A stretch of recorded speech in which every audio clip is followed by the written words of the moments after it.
और भोपाल से खबर आपको बता रहे हैं, जहां पर भोज यूनिवर्सिटी में पैंथर नजर आया है और इसका मूवमेंट जो नजर आया उसके बाद से रहवासियों में दहशत का माहौल है। स्थानीय थाने को लोगों ने इतला कर दी है, खबर करती है। वन विभाग की टीम अब सर्चिंग में जुट गई है। स्ट्रीट डॉग पर पैंथर हमला भी कर चुका है और सोशल मीडिया पर यह वीडियो काफी वायरल हो रहा है। ऐसे में लोगों से सतर्क रहने की अपील की जा रही है और गेट के पास ही ये भोज यूनिवर्सिटी का जो गेट है उसके पास ही ये पैंथर टहलता हुआ नजर आया है। तो ऐसे में लोग दहशत में हैं, डरे हुए हैं। एक स्ट्रीट डॉग पर इस पैंथर ने हमला भी किया है और अब वन विभाग को खबर जब की गई, स्थानीय पुलिस को खबर कर दी गई लोगों के द्वारा, रहवासियों के द्वारा, और इसके बाद वन विभाग की टीम को भी अलर्ट कर दिया गया। वन विभाग की टीम जो है अब इसके पग मार्क के जरिए इसको पकड़ने की कोशिश में जुटी हुई है कि किस इलाके में इस वक्त ये बना हुआ है। और अब रायसेन से खबर आपको बताते हैं। सड़क पर युवकों का उपद्रव देखने को मिला। सड़क पर खुले आम उत्पात मचाते हुए युवक नजर आए और 6 से ज्यादा युवकों ने मारपीट की है। सबसे बड़ी बात यह है कि पुलिस कर्मियों की मौजूदगी में यह सब कुछ होता रहा और पुलिस एक प्रकार से मूक दर्शक ही बनी रही, ये कह सकते हैं, या पुलिस कर्मी कुछ बोल भी रहे थे तो उसको अनसुना कर दिया गया और पुलिस कुछ कर नहीं पाई। पुलिस कर्मियों के सामने ही ये लाठियां बरसाई गई हैं। भोपाल रायसेन मार्ग पर रतनपुर के पास की ये घटना बताई जा रही है। तस्वीरें भी सामने आई हैं, इसका कुछ वीडियो भी बनाया गया है। रायसेन में 6 से ज्यादा युवक जो हैं वो मारपीट करते हुए नजर आए और लाठियां बरसाते हुए नजर आए। तस्वीर आपको रायसेन की दिखा रहे हैं।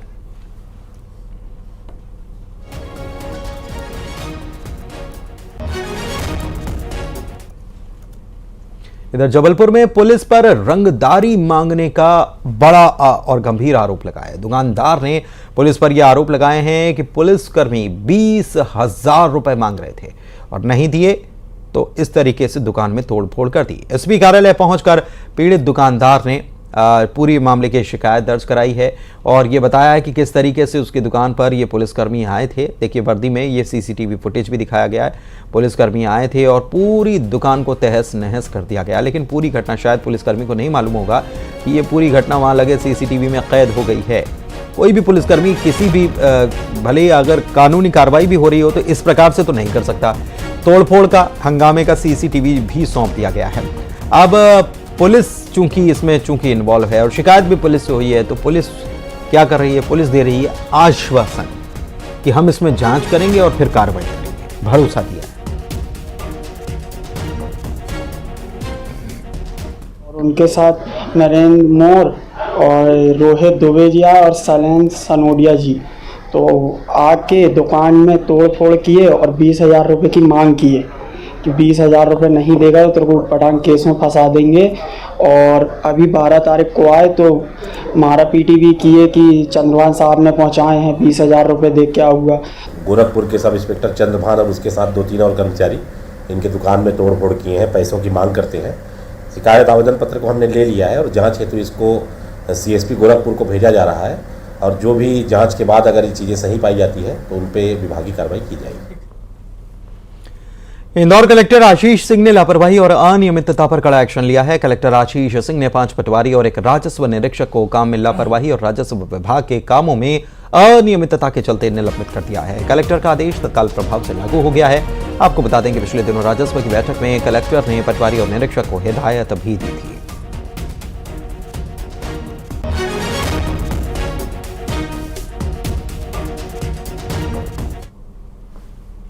इधर श्योपुर जिले के CMHO डॉक्टर JS राजपूत ने विजयपुर में छापेमार कार्रवाई की और इस दौरान लोगों की जान से खुलेआम खिलवाड़ कर रहे झोला छाप डॉक्टर्स के क्लिनिक, अवैध एक्सरे मशीन और पैथ लैब समेत 3 दुकानों को सील कर दिया गया। इसके अलावा टर्राकला, वीरपुर और विजयपुर के 5 झोला छाप डॉक्टर्स को नोटिस भी जारी किया गया।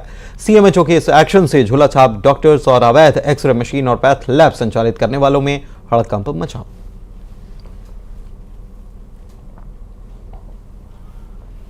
भोपाल के गांधी मेडिकल कॉलेज के माहौल को लेकर एक चिट्ठी सामने आई है। इसमें मेडिकल कॉलेज के माहौल को टॉक्सिक बताते हुए 31 मई 2024 को ग्रुप सुसाइड की बात कही गई है। चिट्ठी में एड्रेस की जगह the 5 resident of toxicity hub Gandhi medical college Hamidia hospital लिखा है। चिट्ठी federation of all India medical association यानी कि फेमा नई दिल्ली के अध्यक्ष को संबोधित करते हुए लिखी गई है। हालांकि इसमें किसी भी रेजिडेंट डॉक्टर के नाम का जिक्र नहीं है। इसके चलते चिट्ठी की विश्वसनीयता पर सवाल खड़े हो रहे हैं। लेटर सामने आने के बाद जीएमसी के डीन डॉक्टर सलिल भार्गव ने जूनियर डॉक्टर एसोसिएशन की मीटिंग बुला ली है।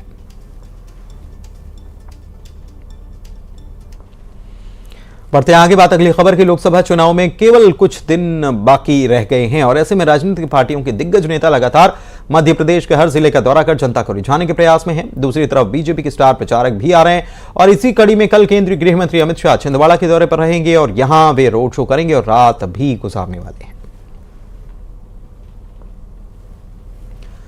लोकसभा चुनाव 2024 में तमाम बड़ी बड़ी पार्टियों के एक से एक दिग्गज नेता लोकसभा चुनाव के मैदान में हैं।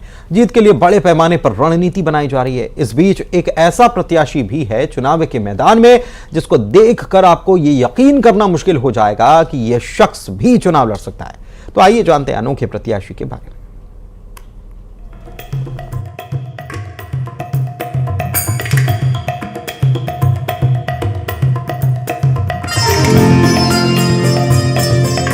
ये है माया राम नट, जिनके पास सिर पर छत के नाम पर जर्जर खंडहर है, संपत्ति के नाम पर चेहरे की झुर्रियां, ना घर, ना जमीन, ना रोजगार, ना नौकरी। ऐसे हालात में फंसे इंसान की सोच का दायरा 2 वक्त की रोटी तक सिमट कर रह जाता है। लेकिन माया राम सुअर बेचकर सियासत में लंबी छलांग लगाने निकल पड़े हैं। माया राम अपनी बहू विजय लक्ष्मी को लोकसभा का चुनाव लड़ा रहे हैं। मैं सोचे कि मोर किस्मत खराब है तो एदार 2024 के लोकसभा में मोर मंझली बहू विजय लक्ष्मी सूर्यवंशीला मैं अपना प्रत्याशी बनाया हूँ। जहां एक तरफ सत्ता के सर्वोच्च शिखर पर काबिज होने की जंग में बड़ी से बड़ी पार्टियों के एक से एक धुरंधर चुनावी मैदान में उतरे हैं, इसी बीच माया राम नट ने सियासी समंदर में अपनी एक जर्जर नाव लहरों से टकराने के लिए छोड़ दी है। इन्होंने सुअर बेचकर जांजगीर लोकसभा सीट से अपनी बहू विजय लक्ष्मी के लिए नामांकन पत्र खरीदा है और सुअर बेचकर ही चुनाव का सारा खर्चा वहन कर रहे हैं। हर समय कुछ भाई मन कर चंदा मांगता हूँ और मोर सुअर बेचता हूँ और सुअर बेच के मैं हर चुनाव ला, जैसे पहली मैं पंच लड़े, ओकर बाद जिला पंचायत लड़े, ओकर लिए मैं हर की 2009 में लोकसभा लड़े, 2013 में चांपा विधानसभा से लड़े, 2018 में फिर चांपा विधानसभा से लड़े और अभी 2023 में पामगढ़ विधानसभा से चुनाव हुआ। जांजगीर चांपा जिले के महंत गांव के रहने वाले माया राम नट घुमतू समाज से हैं। पीढ़ियों से बांस के डांग से करतब दिखाकर जीवन यापन करते आ रहे हैं। साल 2001 में इन्हें राजनीति के कीड़े ने ऐसा काटा कि तभी से ये लगातार चुनाव लड़ते आ रहे हैं। 2001 में इन्होंने पंचायत का चुनाव लड़ा और पंच बने। उसके बाद से क्या विधानसभा, क्या लोकसभा, क्या जिला पंचायत और क्या जनपद का चुनाव लगातार लड़ते आ रहे हैं। एक बार अपनी बहू को जनपद पंचायत का प्रत्याशी बनाया, उन्होंने जीत दर्ज की। अब माया राम बहू को सांसद बनाना चाहते हैं।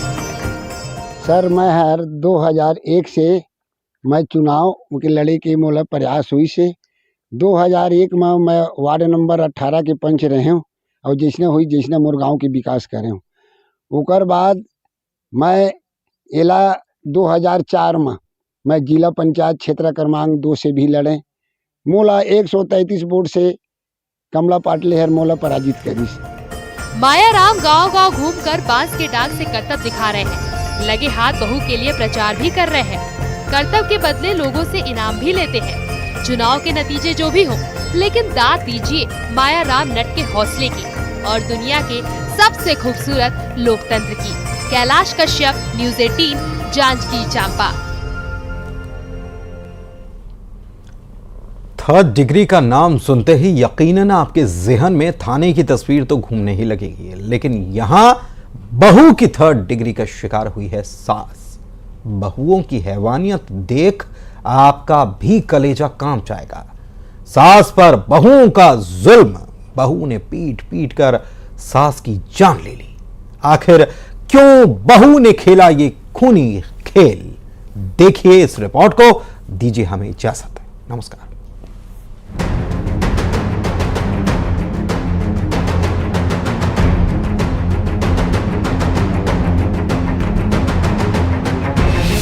सास गिड़गिड़ाती रही बहू जुल्म ढाहती रही। बहू की 3rd डिग्री लाए।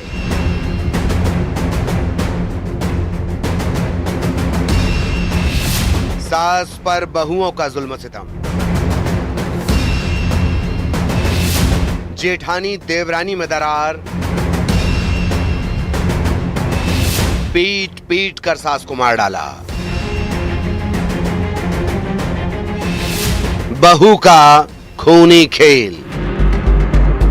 इस दहलीज पर सास ने बहू का स्वागत किया था कि बहू आई है तो घर में सुख शांति रहेगी, लेकिन घर की यह देहरी बहू के जुल्म की गवाह बनी।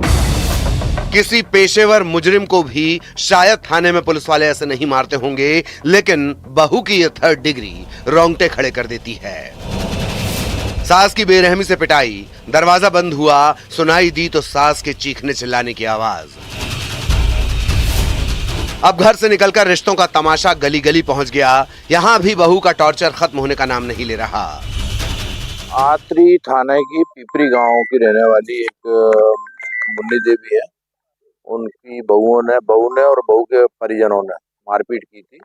उस पर से उनके पति द्वारा, भगवान सिंह द्वारा रिपोर्ट दर्ज कराई गई थी आतरी थाने में। उनकी चोटों को देखते हुए तत्काल आतरी पुलिस द्वारा 323, 324, 294, 506 का अपराध पंजीबद्ध किया गया था बहू और उनके परिजनों के विरुद्ध। बहू के सामने सास गिड़गिड़ाती रही, रहम की भीख मांगती रही, लेकिन तैश में आई बहू सास को इस कदर मारती है कि नौबत अस्पताल में एडमिट कराने की आ गई। इस बेइज्जती और जख्म में सास ने दम ही तोड़ दिया। मामला भी दर्ज हुआ, लेकिन बहू की बर्बरता का ये वीडियो जब सामने आया तो सास की मौत का खुलासा हुआ। सिर्फ एक बहू नहीं, पुलिस की माने तो दोनों बहुओं ने मारपीट की। इसमें मृतक मुन्नी बाई का बेटा भी शामिल था। एक बहू के परिवार वालों पर भी आरोप हैं। उस पर से उनका मेडिकल परीक्षण कराया गया था। मेडिकल से उनको जेएच में भर्ती कराया गया था। अगले दिन उनकी 10 तारीख को डेथ हो गई थी इलाज के दौरान। तो उस पर से धारा 302 बढ़ाई गई थी उस प्रकरण में। और जब उन आरोपियों से गिरफ्तार किया गया और पूछताछ की गई तो उसमें जो उसका बड़ा बेटा और बड़ी बहू, उनके द्वारा भी उसके द्वारा मारपीट की गई है, उनको भी आरोपी बनाया गया। इस प्रकार प्रकरण में 6 आरोपी बनाए गए हैं। दो बहुएं हैं और बेटा है, और बहू के भाई और पिता है। दोनों बहुओं ने हैवानियत क्यों की, ये भी आपको बताते हैं। दरअसल बड़ी बहू ने सास पर जुल्म ढाया था, जिसे सास ने घर से अलग कर दिया। सास ने अपने साथ रह रही छोटी बहू को कहा वो जेठानी से बात ना करे। जेठानी और देवरानी के बीच खूब बनती थी, बस ये कहना था। और इसके बाद एक बहू के घर वाले सास को समझाने आए, फिर हॉट टॉक हुई और इसके बाद रिश्तों का ये काला सच। दोनों बात करती थी और 2 साल पहले भी जो बड़ी बहू है उसने भी झगड़ा हुआ था और उस पर से उसका सिर फाड़ दिया था सास का। मगर चूंकि पारिवारिक मामला था तो उस पर से रिपोर्ट नहीं हुई थी। करीब 60 टाँके आए थे। फिर से वही देहरी दिखाते हैं जहां रिश्तों ने सिसक सिसक कर दम तोड़ा है। ग्वालियर में सुशील कौशिक के साथ bureau report, news 18 Madhya Pradesh, Chhattisgarh.